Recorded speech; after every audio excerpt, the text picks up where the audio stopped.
just tell a story of I want to learn harp, right? And I was enthusiastic about it. It for some reason the harp was like, this is the instrument I want to learn. And other people were saying that's kind of a hard one to start. And I was just like, not listening to them, like whatever. I don't know anything about music. I don't know anything about instrumenting. All the strings are there. It's kind of like a piano, but you're, whatever. Turns out it was one of the harder ones, but it didn't matter to me. And so I was super enthusiastic. A harp teacher appeared like 5 blocks from my house. I just, and she was my age, kind of maybe a few years older. And she was usually teaching kids and things. And I was super enthusiastic. And I came in and we just got along instantly. And I was playing the harp. And I had like a rental harp, and it was really fun. Every time I got frustrating, I would just kind of strum it, and it did something to my heart to kind of put me at ease. So nice. And everything was like rolling. And in fact, so much so that I didn't really have any confidence. I could barely play like a few Twinkle, Twinkle, Little Star things on it and do some arpeggios. But my harp teacher liked me so much, she invited me to go play harps in the Loire Valley in France in a chateau. And right at that moment, all of a sudden, another dialogue came in. Welcome to the Driving to the Rest podcast. This is Inelia. And this is Larry. Just a quick note. If you're hearing this, you're on our free feed, which means you'll only get the first part of this conversation. To access the rest, go drivingtotherest.com and subscribe to the Wisdom Keeper Hour. Join us and our expert panelists for detailed insights and the after party where you're invited to join in the conversation. Head over to drivingtotherest.com and become a subscriber. Your subscription keeps this podcast ad-free and helps us keep the lights on and maybe even get a decent cup of coffee. More importantly, it connects you with a community of passionate wisdom keepers like yourself. So if you're ready to go deeper, join us at drivingtotherest.com and support the journey.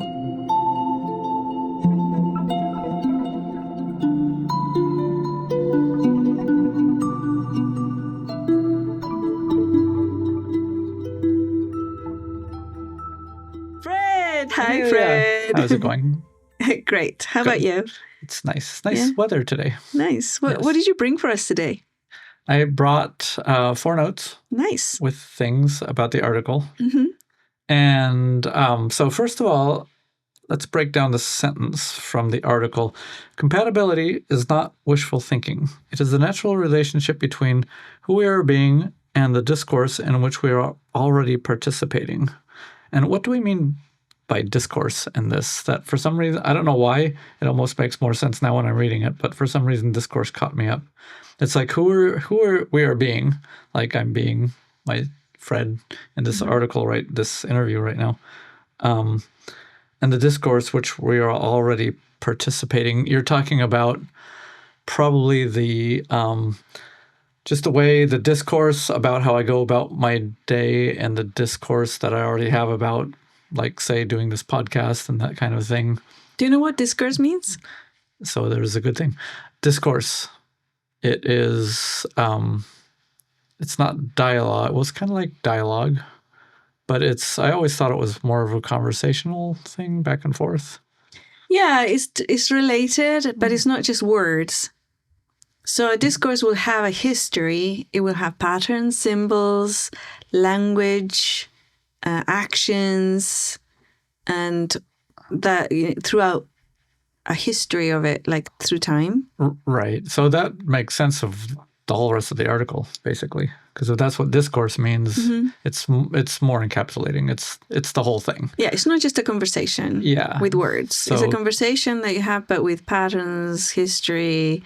Because there's the whole thing. There's the whole way you feel about things, which drives the way you talk about and feel about them. Right. And then the dialogue kind of comes from that, and then how you come off and appear. Yeah. So that's the discourse. Can you repeat the question? So it's compatibility is not wishful thinking. It's the natural relationship between who we are being and the discourse in which we are already participating. Yeah. So who we are being, well, that's kind of like almost the same thing. No, it's because you're just one part of that discourse, right? And how do you present yourself when you reach a discourse? who are you when you enter a discourse? You run multiple discourses all the time, every day. You have multiple discourses running. Even at the same time. Absolutely at the same time. Yeah. Required at the same time. And then you might be coming in and out of different discourses that are not permanent. Right. Well, that's the thing. Like when you're having a good day or a bad day, and that's a different discourse, with your day, right? Right, and then and how you appear and how you look. Yeah, it's okay. So it's between it's the relationship, the compatibility. It's the relationship between who we're being. Okay, so who we're being right now, because that could change if you're having a good day, bad day. So that's who we're being. For some people it does. For some people it doesn't. Oh. Okay. I mean, are you saying some people kind of have an outward, this is how I'm projecting myself to or how they people? choose to be no matter what their outer circumstances are? That is just very advanced. I just can't even imagine being that for me, that's very put together and mature. Yeah. Emotionally and everything. Much, And I'm only realizing now that I'm not emotionally mature in so many ways. Mm-hmm. It's like... this work is helping with that a lot. Brilliant. Very good. I mean, where else? For me anyway, I'm not, okay, I won't talk for everybody, but for me, it's like, I really have to have somebody put their thumb on me, like no escape, before I start to realize these things. That's how it feels. I mean, Carol would say, put the thumb on me. That's sort of a negative thing. And it's like, no, well, that's how it feels to me. So who's doing the thumb putting down? The thumb putting down is it. Like there's parts of me that don't want to admit or see things, right? Mm-hmm. And when I'm forced to admit or see things, it so that's your thumb putting down? Yeah. Right. That makes more sense to me because the other one didn't. Well, I know. I come up with that kind of thing because usually it's just like they're doing it to me kind of thing. But then if I think about it for 1 second, I'll realize it's always my own choice of what's going on. Exactly. Yeah. So it's like, thank you for... so some people feel, or running a program and a discourse, that things have to get really tough before they'll change positively. Yeah. But that is a dark dialogue based on dark and validating dark. Yeah. And it hasn't got any reality to it at all. Yeah. If that was the case, then you have a kitten, for example. So you would beat that kitten up every day to make it a better kitten. Right. And you don't, because that's totally wrong, right? And it doesn't have good results at all. Exactly. But that's not exactly where I was coming from with that, because I don't feel beat up, but it's a matter of laziness. It's laziness. There's a lazy aspect, right? Because procrastination, laziness. I've learned, similar things that you're doing. Like you're very clear with things, but other people have taught me these things in the past. And you get back from workshop, you're all excited. Next day, memory wipe, and or it's just like, yeah, that's how it should be. But then like there's the forgetting pattern, or they're like, I'll do that later pattern, or this is. I know better, but I just don't do it because whatever reason. Whatever, right? So that is your programs, totally, Yeah. And even though you might think that the only way out is for you to put a lot of pressure to change, that's not usually lasting change or good change. I teach that a discourse, if you learn what a discourse is, you can reverse engineer it and then do the one thing that you want. Right. But if you look at a discourse, it has patterns, it has, history. Yeah. So that means you need to change your patterns and your history. Right. The new history you're creating has to be different. And, if you feel that like you're too lazy to do it, or procrastinating, or you need that other push, is because you learned that. It's simple. Yeah. You just unlearn it and boom. Yeah. And learn the new.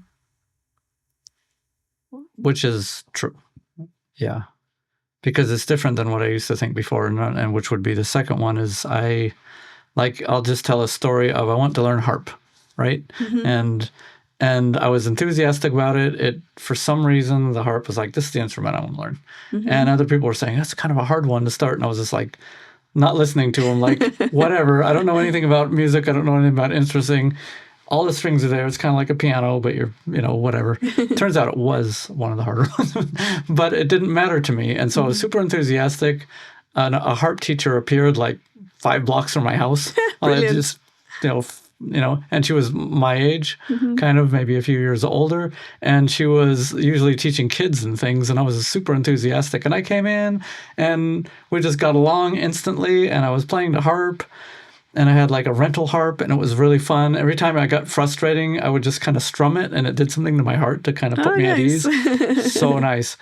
And everything was like rolling. And in fact, so much so that I didn't really have any confidence. I could barely play like a few Twinkle, Twinkle, Little Star things on it and do some arpeggios. But my harp teacher liked me so much, she invited me to go play harps in the Loire Valley in France in a Ch.2.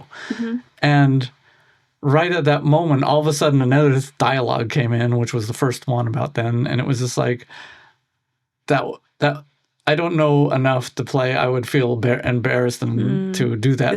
The self-absorption came in, huh? Well, self-absorption, it's like, but I, not... me and myself. Yeah, if I had thought about it, she knows what she's talking about. She would have had me in the background just going, hit an E string right when I do that ding, and that would have been, and I would have been in the Loire Valley playing that, right? And I said no because I got like, Yeah. And so, like, it was, everything was flowing really nice. And that kind of was what happened with harp, because I had a feeling, which was probably, it wasn't a feeling at all. It was the discourse to sabotage harp playing was like trying to gnaw away at me, but I was just not having any of it for like at least, I don't know, about 6, 8, 10 months. And then I bought a new harp, and it didn't make the same thing. It didn't make my heart feel good.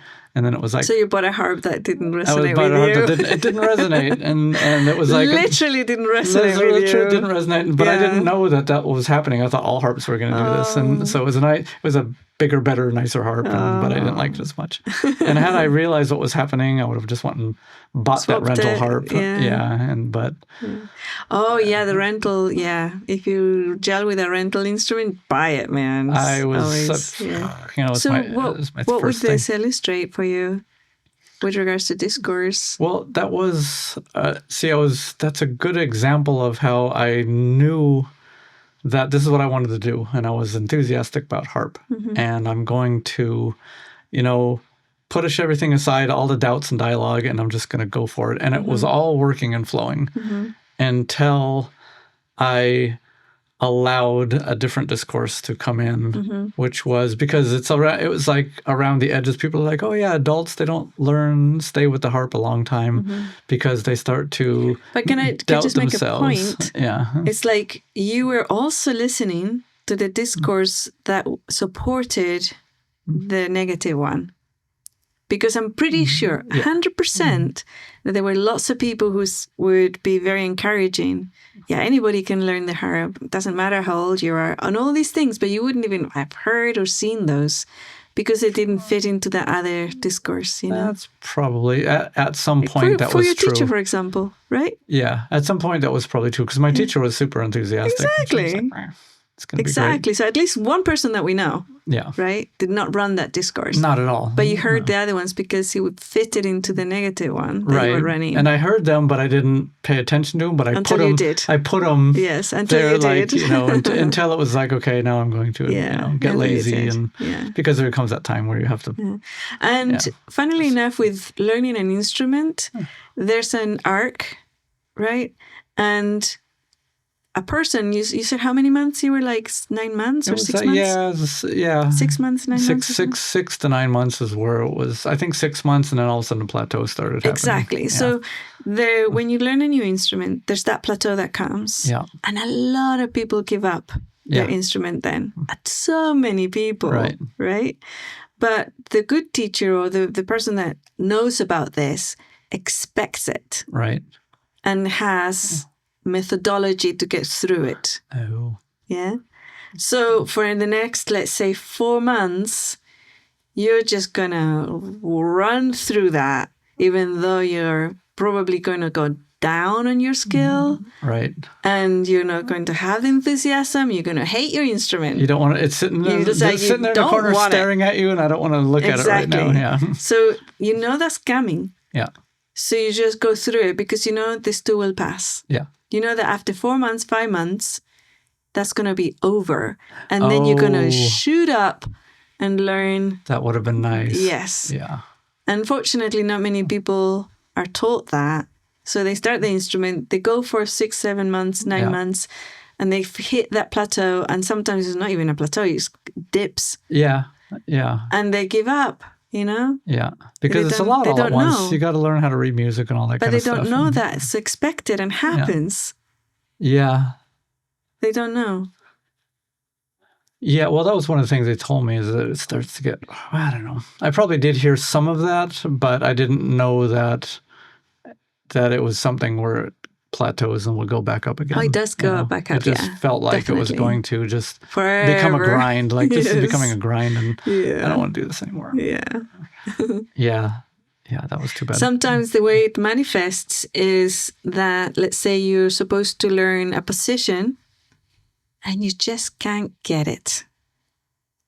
Oh, like your hands the position, violin or something. Yeah, violin or your heart. Got to keep your thumbs up. Yeah, whatever it is, you know. And for some reason, when you hit that plateau, there's one position or one song that you just can't get. You just can't do it. Right. And that starts running. I don't know how that happens. Right. It's like, I'm not built for this instrument. I'm physically not built for it. Exactly. All these things, right? And I don't know how it happens. It was like, so I heard one, I can't remember. I think it was a cousin that had that excuse for the piano, right? I have really long piano fingers, apparently. And she had little chubby fingers. And that was her excuse. Right. It's like, I've heard people say that before. I can't do it because of blah, blah, blah. Yeah. There's 4-year-olds playing Mozart. Exactly.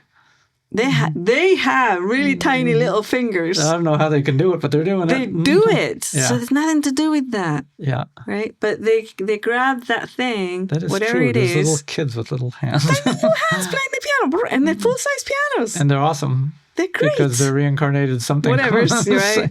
So, it's unfortunate, but that's part of the discourse, you know?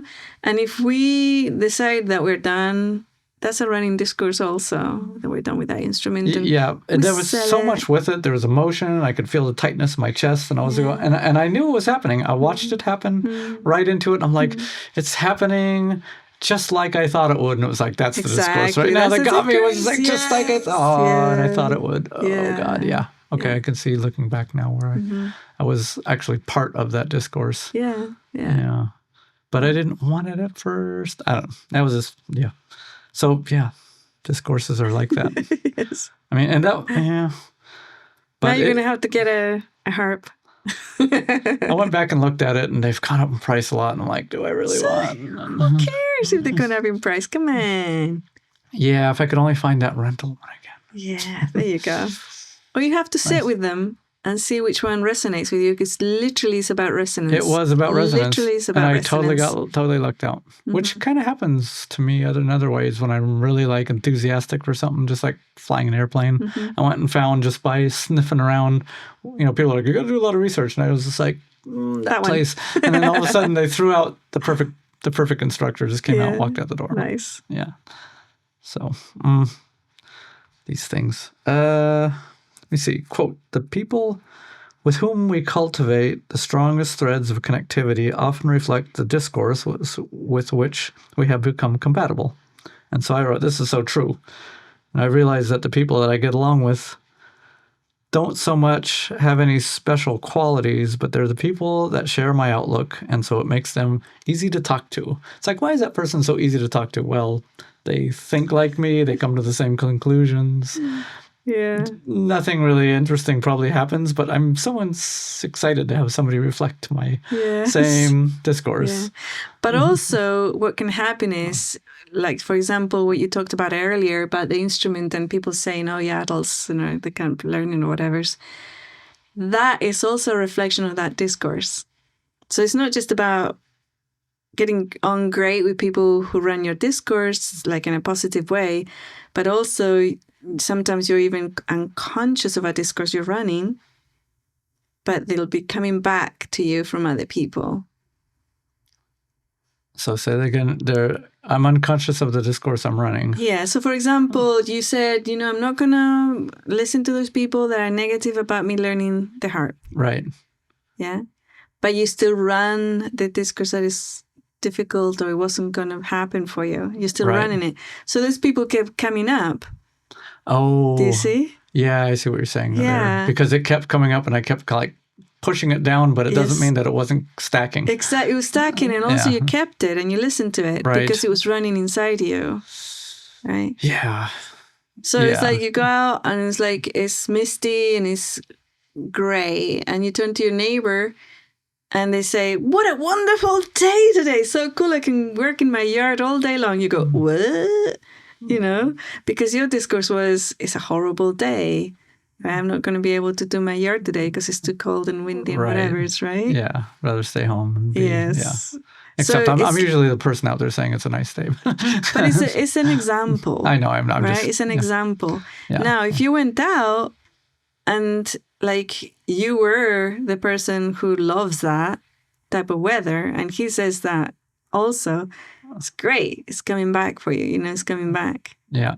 But the other one could be breaking your pattern because it reached you, a different discourse reached you, and you can actually go, wait, actually, yeah, I can actually come out here and do a lot of work today because the sun's not burning. So it's like, this is great. So when you start changing discourse, that can happen too. Yeah, and then you would, ways. And you would also invite those people into your life, because what happens is if 2 or 3 times your neighbor comes over and they say one thing and you contradict them, it's either way, you're probably going to just be like, hey, how's it going? Exactly. Yeah, it's just like, I know this person is not going to say anything that I want to hear, right. so we're just like cordial. Yeah, so if the person comes out and says, oh, I wanted to do some yard work, or it's horrible out here today. Yeah. Right? Then it's not going to... Right. But if, on the other hand, if I stop judging everything comes out of people's mouths and just let them talk and be, then they'll probably start to say things that are somewhat interesting anyway.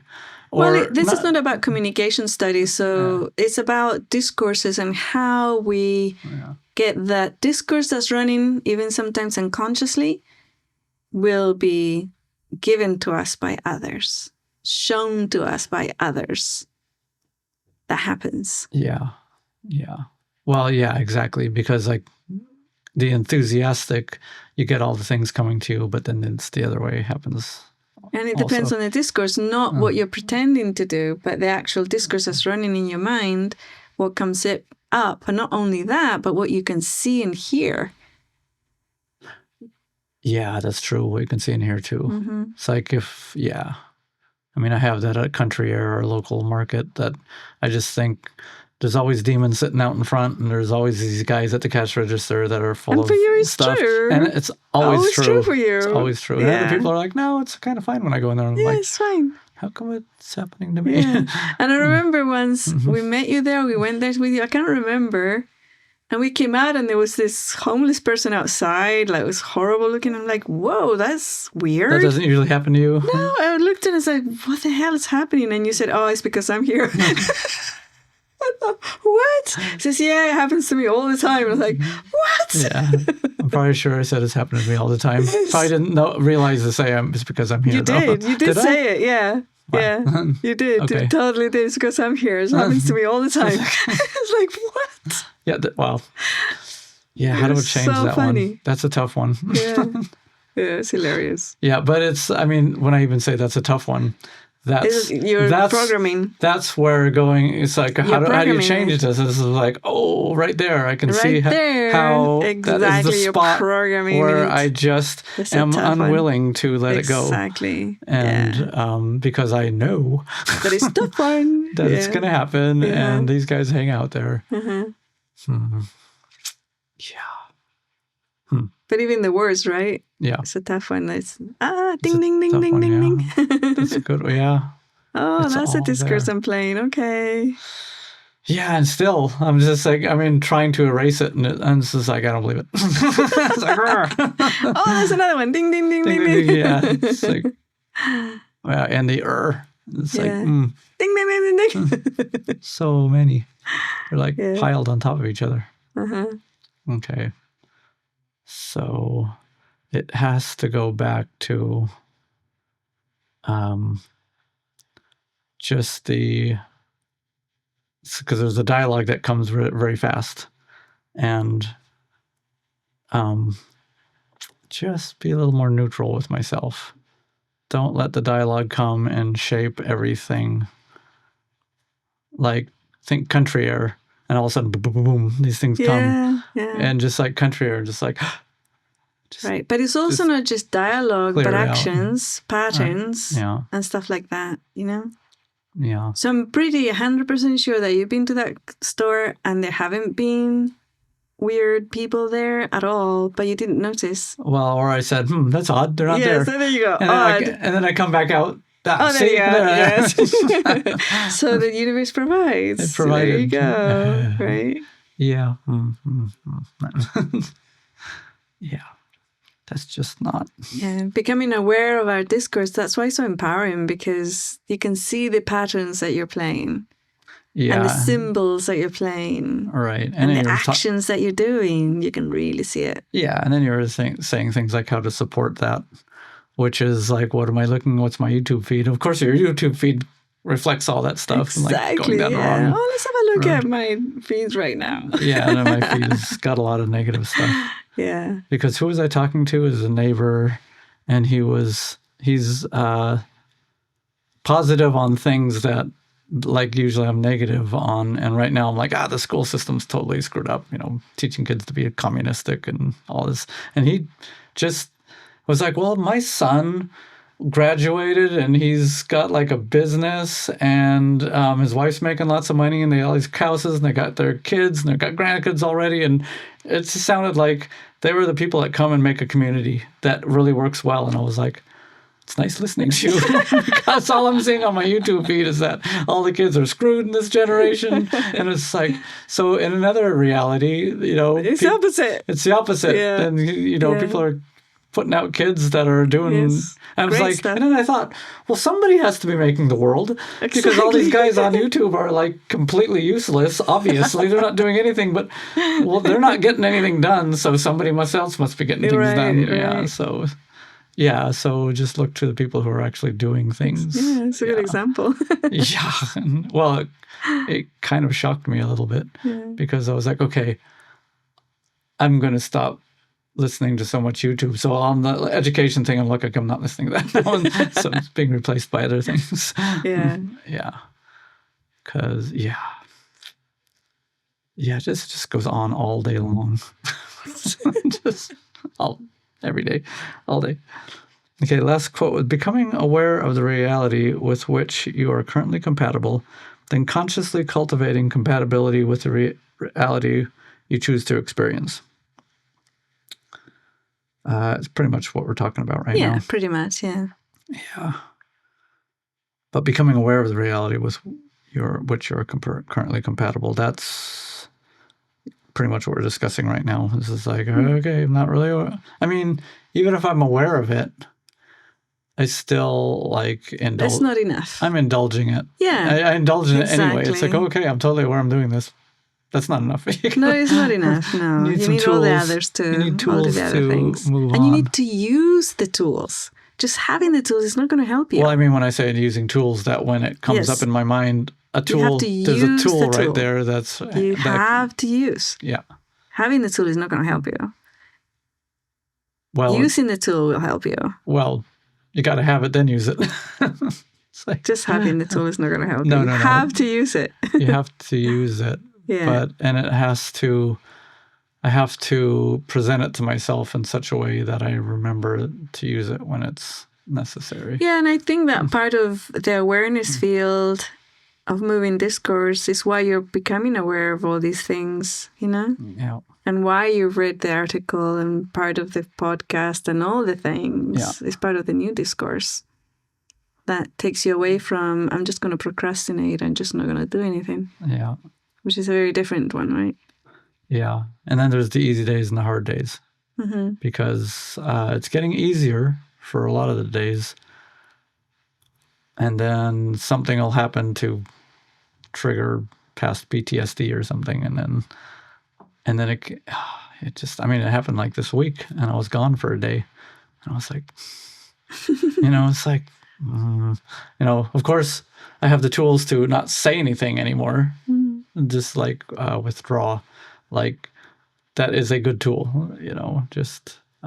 don't indulge it or feed it. Don't indulge and feed it on the outward side, but then I was still watching it inwardly, and I'm like going, don't do that either. And I was like, this is a bad one, because it's like, it had come up in such a degree, which hasn't been happening lately, but it did, and to a high degree, and I was like, And I think that's what caused the headache yesterday, actually, because it was like, yeah, I haven't eaten this way, but this was an energetic thing. So, and I was kind of thinking, can it really cause a headache? And it's like, I think it can. Oh yeah, totally. I think that's that's toxin, just like anything else. Exactly. Yeah. The body reacts whether we wanted it or not. Then we have to deal with the toxins after. Yeah. Yeah. Just kind of nuts. And then I was watching when it was coming up, and I'm like, why is this so violent? And like, it's like, well, I'm not going to do anything about it, obviously, because this is ridiculous. But it was there, and I was like, just the whole idea of processing and that kind of thing was just, it was sometimes. It takes time, doesn't it? Yeah. I mean, to change a discourse is changing a language. It is. It's like a language. You speak different languages. I got to about advanced intermediate French. Yeah, there you go. How many years did it take you to learn it? Yeah, from high school all the way till a couple of years ago when I left Belgium. Yeah. Yeah. So that was a lot of years, right? It's a lot of years of not very fast progress. Right. But you did make progress. But it took a while to learn a new language. It did. And changing a discourse is the same as learning a new language. And then being fully immersed in that language. Because you're learning a literal new language of existence. What a way to look at it. And if you think how hard it is to learn a language, but you can do it. Exactly. You can do it. Yes, you totally can. Just give yourself time, and it gets there. For all you Americans out there who but we have trouble learning a different language. But it does take effort, right? And dedication and practice and repetition. And repetition every day. You got to do it every day. And it has to be in different modalities. Yeah. You can't just read a book or listen to a thing. You have to do this, that, and the other. And talk to other people. And it just doesn't, things don't click. And when they do click, they do click. Right. And if you stop learning, it will revert back. Yeah, you lose it. You lose it. Sure. So, but when you are using it, the rewards are there and plentiful. So it's like you get the better life in another country. Yeah. So and you have to do it more than you think. It's not like a little thing learning a language. It's not like a little thing learning the discourse change. And this is a multi-dimensional language that you're learning, right? Yeah. Well, it's because it's things that we have never been trained to think about. Exactly. It's like we're becoming aware of our autopilots. Yes. And how to. Oh, look at it go! Woo! It's gone. It's like again you. Again. Oh my god. Yeah. There's multidimensional. Yeah. Indeed. And it's just because who teaches you to pay attention to what's going on in there? Well, we're learning it. Yeah. I mean, other people kind of do. I mean, you go to like a meditation retreat or something, and they'll talk about the thought, mindfulness. And the dialogue is coming, and try to just watch the dialogue and not let it take you and stuff like that. That is just like level 1, and this is better because this is giving you like lots of layers. You get level 1, 2, 3, 4, 5. There you go. Right. But again, even though it might seem hard, whatever, it's super simple. It's very, very simple. It's very simple. Yeah. Even the awareness of, okay, what am I compatible with right now? This is my life. what do I want to be compatible with? The same one? Sure, still keep it. Yeah. Or, no, actually, I want to change some of my compatibilities. Not all of them, but some. Yeah. Here, and here. Even that level of seeing it that way can change it. Yeah, well, of course it will. Mm. Yeah. Because I used to compartmentalize myself and be like, okay, I'm going to go be this person over here playing harp, playing an airplane, dance, this. And I was actually at different levels of compatibility and all of those things. Because we do run different discourses, right? Right. That's why I was always, when you were, I think it was you were saying that you need to kind of like be that same person in all your different things and let them merge. And I'm like, I don't want to do that. I don't want to cross these things over. Oh, It's no. like, oh no, because then these people will learn about these people. Oh, no. Oh no. And it's like, but Yeah. that's really not. But I can see how it's also different too, because when I was at work, I used to go to these crazy workshops and then come back to my engineering job and talk about this stuff. Because I was like, I need to process things by talking about them. And if I have to keep this all bottled up, I'm going to go crazy. So I'm just going to find out a couple people around me who are my good friends and just talk about this stuff in a way they can understand. So I used to come back and talk about it. And then all of a sudden, like you would say, they'd be like, oh, yeah, is this because of the energy is wrong in this? And I'm like, Ooh. it's like my plan is complete. Yes. they can talk. My work is done. They can talk my language now, even though they don't know what they're saying. But it doesn't matter. It makes me able to have like a conversation after a workshop that's particularly like enthralling. That's cool. And then 5 days later, I've forgotten it all. Yeah. So excellent. Did you have anything else for us today? Okay. No, I think that was all of it. Brilliant. Yeah. Well, great conversation. Thank you. And thank you for opening up all those avenues of exploration. It's great. Thanks. You're welcome. May the process of doing this unfold in a very easy way and continue without any problems whatsoever. And full of support and ease. Full of support and ease. There you go. So that, nothing's difficult.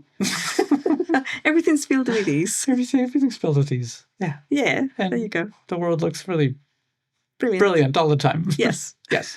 We like it. Perfect. It took a little bit of work, that one, to remove the negatives, but we did it. Good job. Yes. Join us for the rest of this conversation at driveintotheres.com. And when you go to driveintotheres.com and you join in the rest of the show, rest of the second hour, you also get to join in the after party. 9:00 on Fridays, we all get together, including you. So when I'm looking at a post-it that says I'm wealthy and I'm thinking, well, that's supposed to change my mind, it's not accomplishing anything. No. It's just keeping your discourse going that has you not being wealthy. Right? And another one that I've seen people do, they write, I'm wealthy, and they go, yeah, I'm wealthy in love, I'm wealthy with friendships, I'm wealthy with good experiences, and they totally bypass the actual meaning, which means a lot of money in the bank. Yeah. So in that instance, if I have that posted on my fridge and I look at it, it says I'm wealthy, and I'm like, meh, I would take that down. And No, because affirmations work if you do the actual process of the affirmation.